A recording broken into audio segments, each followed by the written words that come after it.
Hier, une autre bonne nouvelle est tombée. La chambre d'instruction de la Cour d'appel de Paris a autorisé Nama à engager des poursuites contre l'État marocain en France. Après 2 ans de tergiversation, la plainte pour torture, déposée en France avec l'aide de l'Association chrétienne contre la torture, la CAT, il y a 2 ans, a été jugée recevable. Le travail d'enquête peut commencer pour disqualifier la torture au Maroc. J'ai pu annoncer la nouvelle à Nama hier soir. Voici son commentaire. Cette plainte est le côté positif de mon combat. Cela me permet de garder l'espoir, aussi sur le plan politique.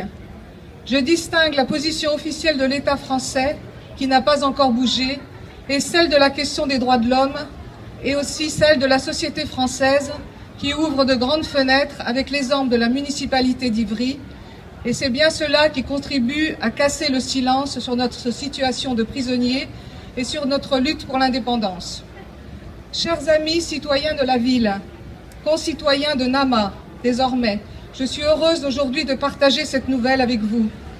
Depuis 6 ans, je suis privée de mon mari et j'ai vécu les angoisses de toutes les épouses, mères, sœurs et filles de prisonniers politiques.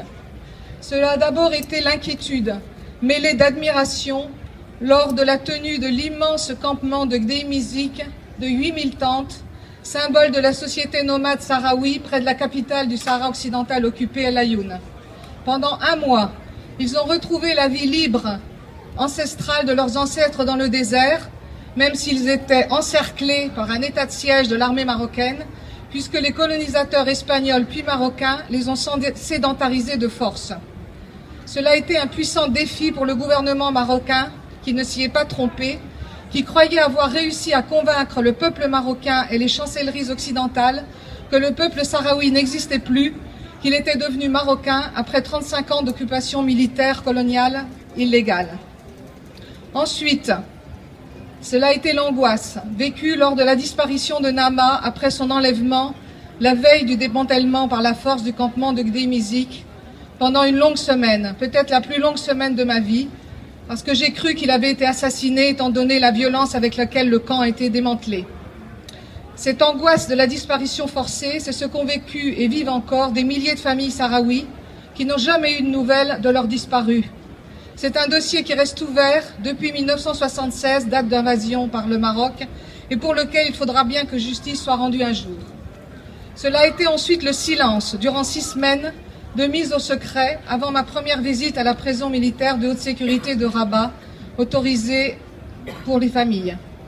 Lors de cette première visite, je n'ai pas reconnu mon mari.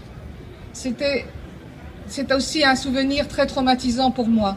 Elle n'a duré que 5 minutes, cette visite, dans une ambiance de terreur qui montrait comment ils ont été traités.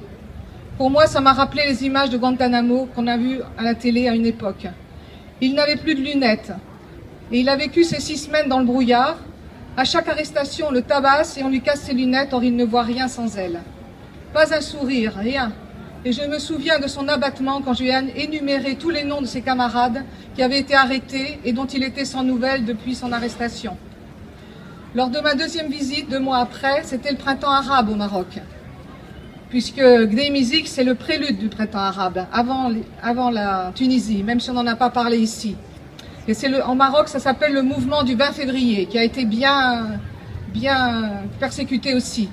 Avec les femmes sahraouis, nous avons fait un sitting devant la délégation générale des prisons. J'ai admiré le courage de ces femmes, car la police est partout et omniprésente. Et nous avons été reçus par le délégué général, à qui on a demandé d'améliorer leurs conditions d'incarcération. Ensuite, il a fallu une grève de la faim de 20 jours pour obtenir de ne plus être à l'isolement, et avoir de quoi lire et écrire.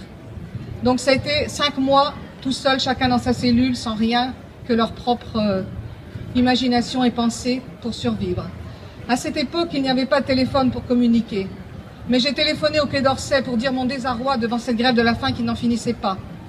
Ensuite, cela a été l'aveu par Nama qu'il m'a fait en larmes, qu'il avait bel et bien été torturé, à l'instar de ses camarades, comme ils le raconteront au procès.